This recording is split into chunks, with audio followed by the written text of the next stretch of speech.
ጤና ይስጥልን ተመልካቾቻችን ከአንከር ሚዲያ ዝግጅት ክፍል ያክብሮ ሰላምታችንን እናቀርባለን። በማዕከላዊ ጎንደር ሻውራ በተደረገው ውጊያ ከፍተኛ ቁጥር ያለው የአገዛዙ ሰራዊት መማረኩ ተገለጸ።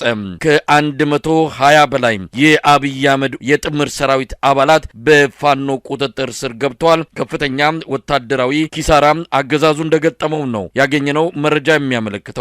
በተለያዩ የአማራ ክልል አካባቢዎች አሁንም ውጊያዎች እየተካሄዱ ይገኛሉ። የአብይ አህመድ አገዛዝ ወደ ሰሜን ኢትዮጵያ ሰራዊቱን ማጓጓዙን አሁንም አጠናክሮ እንደቀጠለ ነው። ጦርነቱ አይቀሬ መሆኑ በብዙዎች ዘንድ እየተገለጸ ይገኛል። አብይ አህመድ በሐዋሳ ሐይቅ ላይ የልዩ ዘመቻ ወታደራዊ ትርኢት ባቀረበበት መድረክ ላይ እንደተናገረው ተወደደም ተጠላም የባህር በር ይኖረናል፣ የገነባነው ኢሊት ፎርስ ከሶማሊያ እስከ ምጽዋ ሽብርን የሚመክት ነው ሲል ገልጿል። በወቅታዊ የሀገራችን ሁኔታ ላይ መነሻ በማድረግ መረጃዎችን ከዘውትር ተሳታፊያችን ጋር በመሆን ወደ እናንተ እናደርሳለን። መስመር ላይ ይገኛል። የሻውራ ድሉን ጨምሮ ሌሎች የአውደ ውጊያ መረጃዎችን ያካፍለናል። በቀጥታ ወደሱ አልፋለሁ። አመሰግናለሁ መሳይ። እንግዲህ በአለፋ ወረዳ ዋና ከተማ ሻውራ ከ5 ቀን በፊት የመከላከያ ሰራዊቱ ለቆ ወደ ደልጊ ከተማ ሄዶ ነበረ።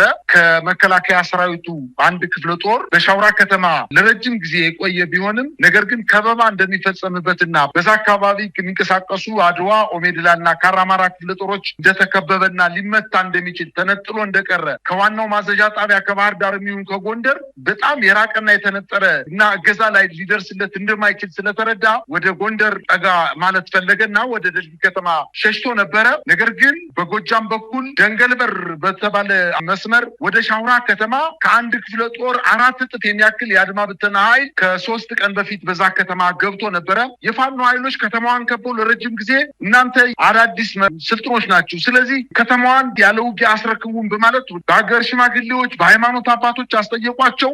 እምቢ ያሉ።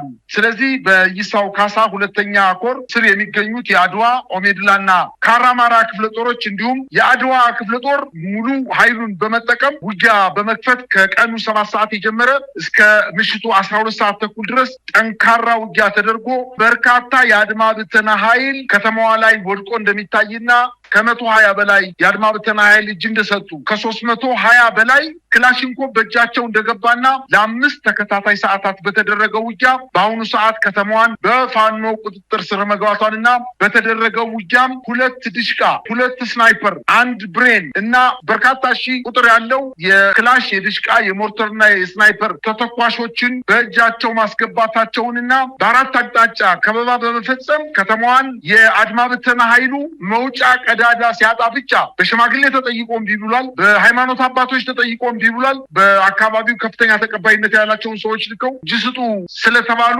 አሻፈሬ በማለታቸው ውጊያ ከፍተው በ5 ተከታታይ ሰዓታት ያለማቋረጥ ውጊያ አድርገው አሁን በዚህ ሰዓት የሻውራ ከተማ በፋኖ ቁጥጥር ስር መግባቷን ለማወቅ ተችሏል። በርካታ አስክሬን በከተማዋ ላይ ወድቆ እንደሚገኝ እዛው አካባቢ ያለ የአንከር ሚዲያ መረጃ ምንጫችን አድርሶልናል። በሌላ ዜና በደቡብ ጎንደር ከ4 ቀን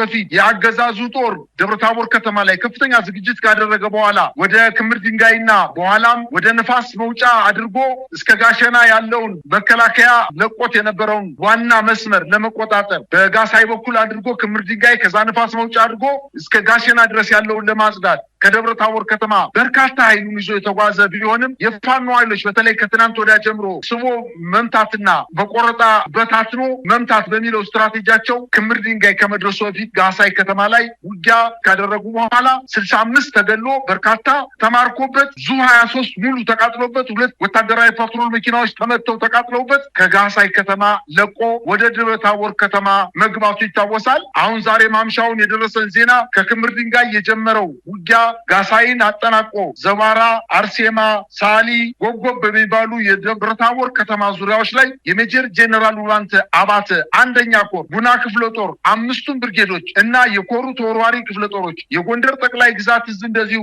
ተራራው ራስ ጉና ክፍለ ጦር በጥምረት በሰነዘሩት ማጥቃት በደብረታቦር ከተማ ወደ ውስጥ ገብተው በአገዛዙ ጦር ላይ የማጥቃት እንቅስቃሴ እንደጀመሩና አሁን ማምሻውን በከተማዋ ላይ የተኩስ ልውውጥ እየተደረገ እንደሆነና በአንዳንድ የከተማዋ ድንበሮችም የፋኖ ኃይሎች ወደ ከተማዋ እየተጠጉና እየገቡ እንደሚገኙ የመከላከያ ሰራዊቱና በተለይ ስፍር ቁጥር የሌለው የአድማ ብተና ኃይል መውጫ አጦ እጁን ለፋኖ ኃይሎች መስጠት መጀመሩን ለማወቅ ተችሏል። ዛሬ ደቡብ ጎንደር እንግዲህ ደብረታቦር ከተማ ተከታትለው በማጥቃት በተለይ ጎንደር መውጫ፣ ኪዳነ ምሕረት፣ ዳንጉስ፣ ቁላይ በተባሉ ቦታዎች ላይ ድምሰሳ መፈጸማቸውን ለማወቅ ተችሏል። ይህ በእንዲህ እንዳለ ዛሬም በወሎ ሚኒሊክ ዕዝ በጎንደር የበላይ ዘለቀ ዕዝ በጋራ ከጋሸና ተነስቶ ንፋስ መውጫን ለመቆጣጠር ከደብረታቦር እንዲሁም ተነስቶ ክምር ድንጋይን ለመቆጣጠርና ያንን ዋና የጎንደርና የጎጃምን እስከ ትግራይ የሚያዛልቀውን አስፋልት መንገድ ለመቆጣጠር ከፍተኛ ዝግጅት አድርጎ ከጋሸና ተነስቶ ንፋስ መውጫን ለመቆጣጠር እንዲሁም ከደብረታቦር ተነስቶ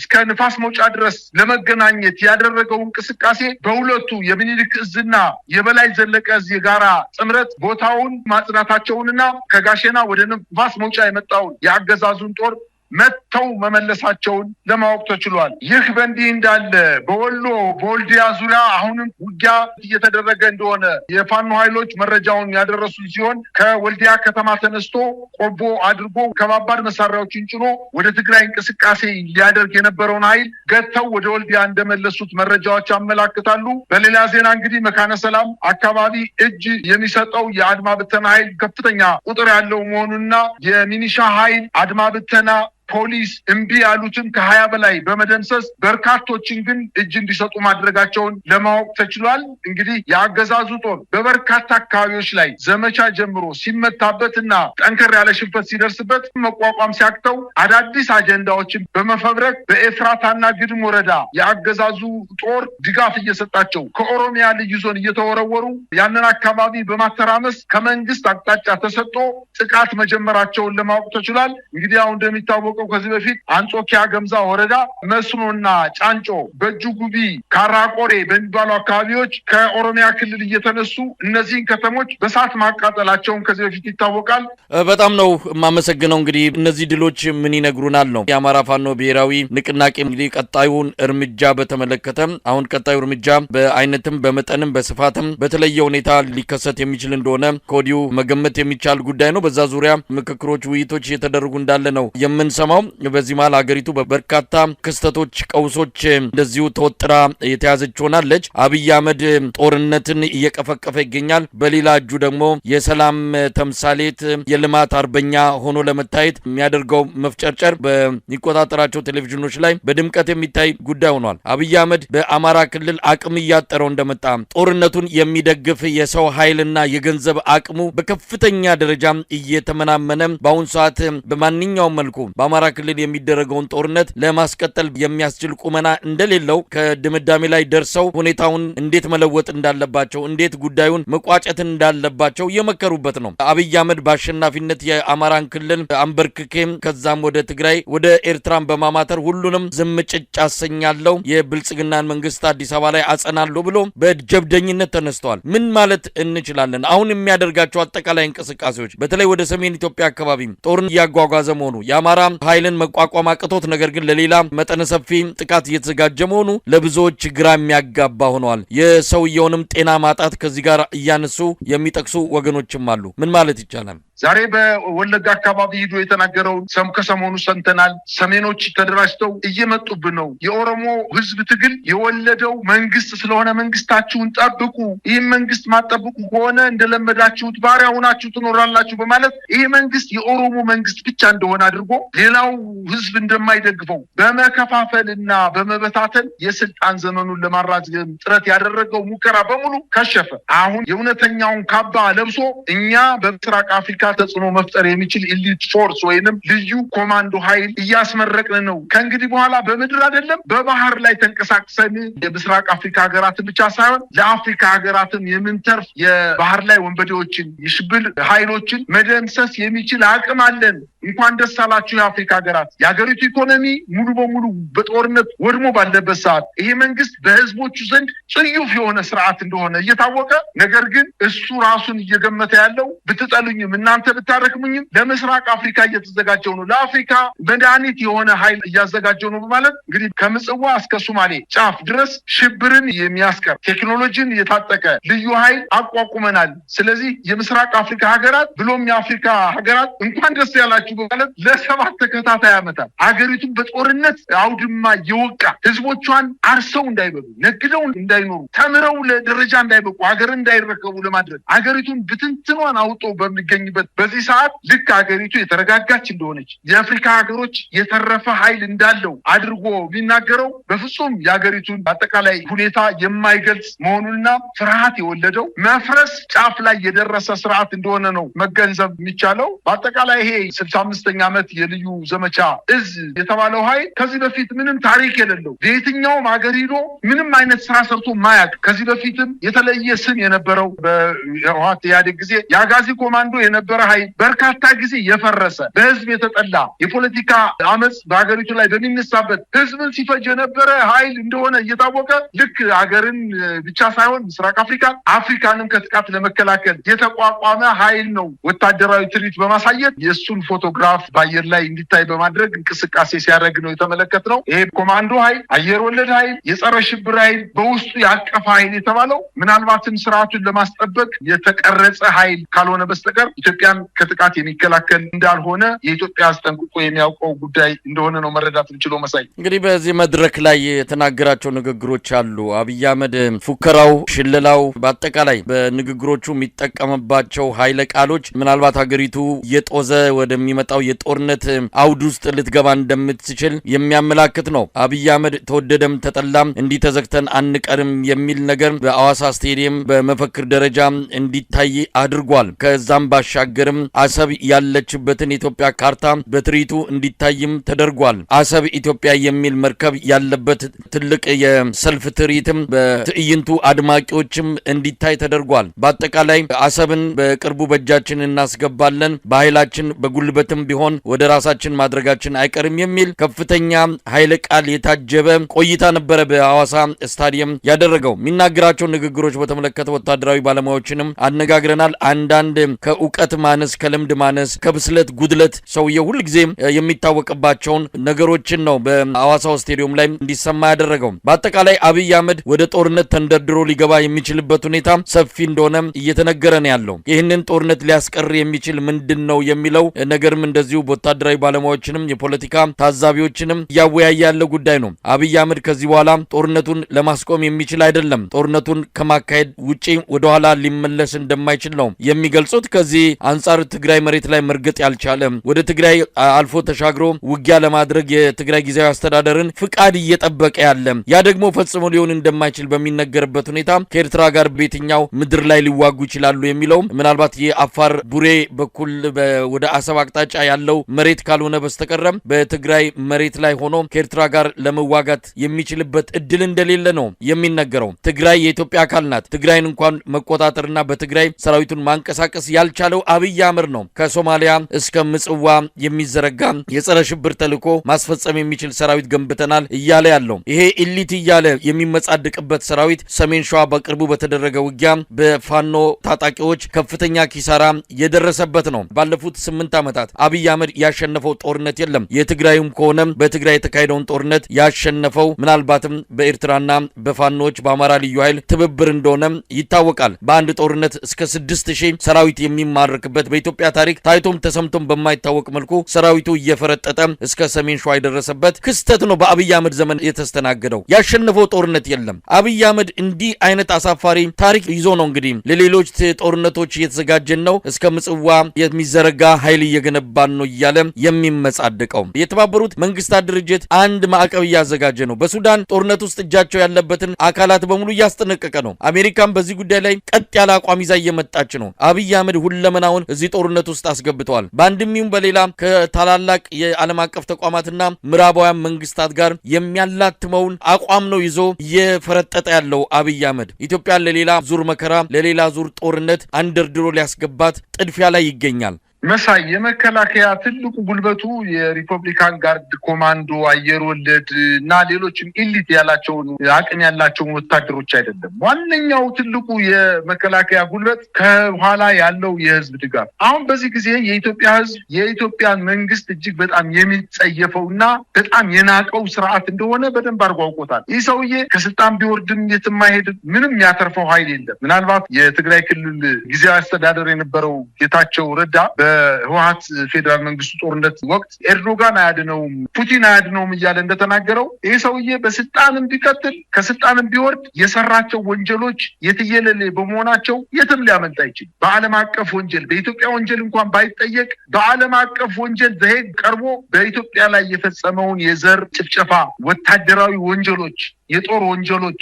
በአማራ ክልል፣ በኦሮሚያ ክልል፣ በትግራይ ክልል የፈጸመው አስገድዶ መድፈር ብቻ እድሜ ልክ ወይም ሞት ሊያስፈርድበት የሚችል ወንጀል እንደሰራ በደንብ አድርጎ አውቆታልና እስከ መጨረሻው የኢትዮጵያን ህዝብ በድሎ በስልጣን ላይ መቆየት ነው የሚፈልገው። ስለዚህ የህዝብ ድጋፍ እንደሌለው አውቋል። እሱ እንደሚለው በኢሊት ፎርስ ከሆነ ምናልባትም ከዚህ በፊት የዛሬና ያርገውና ጀነራል ጻድቃን በ12ኛውና በ10ኛው መቶ ክፍለ ዘመን የነበረውን በሰው ማዕበል አገርን መውረድ የሚገጥምህን ሰራዊት መጥቶ ማሸነፍ ቢሆን ኑሮ እነ ጻድቃን ይዘውት የመጡት ያኔ ከመከላከያ ጋር ገጥመው መከላከያን አሸንፈው አዲስ አበባ በ15 ቀን ይገቡ ነበረ። ምክንያቱም በሚሊዮን የሚቆጠር የሰው ኃይል ነበር ይዘው ከትግራይ እየተነሱ። በሰው ኃይል ያሸነፈ ወይም በጦር መሳሪያ ያሸነፈ አገር የለም። ይሄ ስርዓት በወታደር የሚመካበት አንደኛው ምክንያቱ የህዝብ ድጋፍ ስለሌለ ነው። ብቸኛ ምሽጉ አሁን የቀረው መከላከያ ሰራዊት ደግሞ የተሰላቸ የደከመ የፈለከውን ያክል ብታስታጥቀው የፈለከውን ያክል ደሞዝ ብትከፍለው ምክንያት የሌለው ውጊያ ስለሆነ እያደረገ ያለው መሸነፉ አይቀርም። ነገር ግን ልክ ምንም እንዳልሆነ አይደለም ለኢትዮጵያ ለምስራቅ አፍሪካና ለአፍሪካ የተረፈም እንደሆነ የሚናገርበት ዋነኛ ምክንያት የመሸነፉ የመጀመሪያ ምዕራፍ ላይ የደረሰ መሆኑን አንደኛ እንደው የራሷ ሲያርባት የሰው ታማስላለች የሚባል አንድ አባባል ኢትዮጵያ ውስጥ የራሱን ህዝብ በድሮን እየፈጀ የራሱን የተማረከ መከላከያ ሰራዊት እየፈለገ ያደነ በአማራ ክልል በፋኖ ቁጥጥር ስር የሚገኙ የመከላከያ ሰራዊት በመቶዎች የሚቆጠሩ ወታደሮችን የራሱን ህይወታቸውን ገብረው ስርዓቱን ሊያቆዩለት የዘመቱ ወታደሮችን በድሮን እየፈጀ ያለ መንግስት እንደው ተርፎ አልፎ ሂዶ ለምስራቅ አፍሪካና ለአፍሪካ የሚተርፍ ጦር አለኝ ማለት ከሞከረው እስኪ እንግዲህ ይሞክረውና ይየው የኢትዮጵያ ህዝብ የሚደግፈው ከሆነና በኋላ የምናየው ይሆናልና ቅርብ ናት እኮ ኤርትራ ለኢትዮጵያ በጣም ቅርብ ናት። ሰራዊቱም ወደዛ እየተጠጋ ነው። ይጀምር ፉከራውና ቀረርቶውን ያቁምና ውጊያውን ይጀምርና የሚመጣበትን ጣጣ ያየዋል። ምናልባት እሱን የፈጥረው ጣጣ በኢትዮጵያ ህዝብ ዘንድ ራሱ ትልቅ መከራ ሊያመጣ የሚችል ጦርነት ውስጥ እየገባ እንደሆነ ነው የሚሰማኝ። ከዚህ በፊት ዱቄት አድርገናቸዋል። ከእንግዲህ በኋላ ህወሓት የሚነሳበት አቅም የለም። መቀሌን በሻሻ አድርገናታል ብሎ የተናገረው ስርዓት ምን ያክል ወዲያውኑ ወር ባልሞላ ጊዜ ውስጥ እንዴት አድርገው አሳደው በሁለተኛው ዙር የህወሓት ጦርነት አሳደው ወደ አማራ ክልል ተዘረፍቆ እንደመጣ እናውቃለን። የመከላከያ ሰራዊት እናፍርበታለን። ሁሉ ጊዜ ምክንያት አልባ ጦርነት እየገባ እያለቀ ያለ ሰራዊት፣ እርሾ የሌለው ሰራዊት፣ ነባር አዋጊው ያለቀበት ሰራዊት፣ ምንም ውለታ የማያውቅ መንግስት ላይ እያገለገለ ያለ ሰራዊት፣ በሰራዊቱ ላይ እየተነገደ ያለ ሰራዊት ከልባቸው ይዋጉልኛል ብሎ አስቦ ከሆነ ይጀምረውና ከዛ በኋላ ያየዋል ነው ማለት የምንችለው። መሳይ ትግራይ ክልል ውስጥ እንግዲህ ልመና ቀረሽ ንግግር ነው እየተናገረ ያለው። መጀመሪያ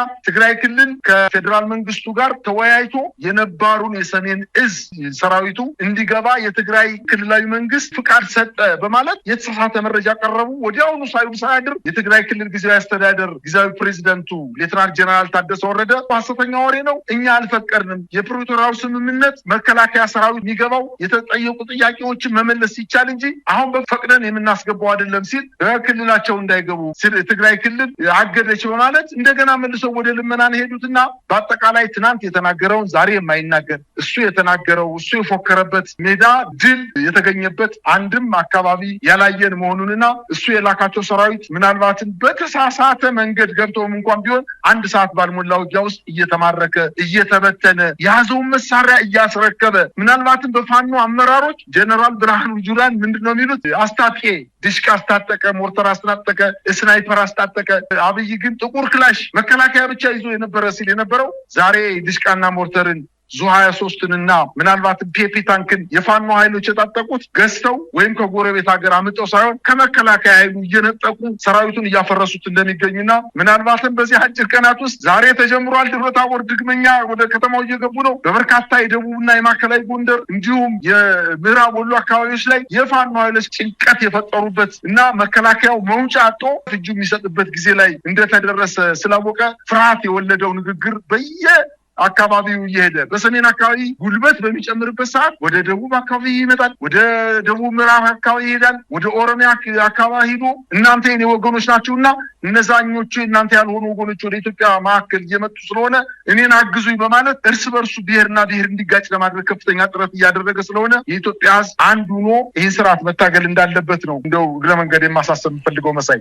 በጣም ነው የማመሰግነው። እንግዲህ የአብይ አህመድ አገዛዝ ቀደም ሲል በመግቢያችን እንዳልነውም ሁለት ነገሮችን አቋሞችን በአንድ ጊዜ በአገሪቱ ውስጥ ማስኬድ የሚፈልግ ተራ ጀብደኛ ነው። ልማትንም ጦርነትንም ሰላምንም እንዲሁ ግጭትንም በኩል ማስተናገድ ይቻላል ብሎ በሁለቱም በኩል ከፍተኛ የሆነ የፕሮፓጋንዳ ዘመቻ እያካሄደ ከስራው ይልቅ ቴሌቪዥን ላይ የሚበዛው የሱ ጩኸት ነው እንግዲህ ሀገር ምድሩን ያደበላለቀው። መቼ ነው እንደው ይሄ ሰውዬ ቁጭ ብሎ ሀገሪቱ የምትፈልገውን የሚያስፈልጋትን ህመሟን የምታክም ትክክለኛ ችግሯን የምትፈታበትን መፍትሄ የሚሰጠው ተብሎ ሲጠበቅ እሱ እረፍት የለውም። መዞር ነው ስራው። ሳይክል ሲነዳ፣ ኳስ ሲጠልዝ ትዕይንት ነው ለኢትዮጵያ ህዝብ እያሳየ ያለው። ስራውን ጨርሶ ጣጣውን ጨርሶ የቤት ስራውን አጠናቆ ነው እንዳይባል ሀገሪቱ በችግር በአንድ እግሯ ቆማ ከመቼ ሀገር ይፈርሳል ብሎ ህዝቡ ከፍተኛ ስጋት ውስጥ ነው ያለው። ነገር ግን ያን የሚያይ አይን የሚሰማ ጆሮም የለውም። ልቦናው ተደፍኗል። የሚናገረውን መልሶ እያዳመጠ በራሱ የሚረካ ሀገርንም ወደ ገደል እየከተተ ያለ እጅግ በጣም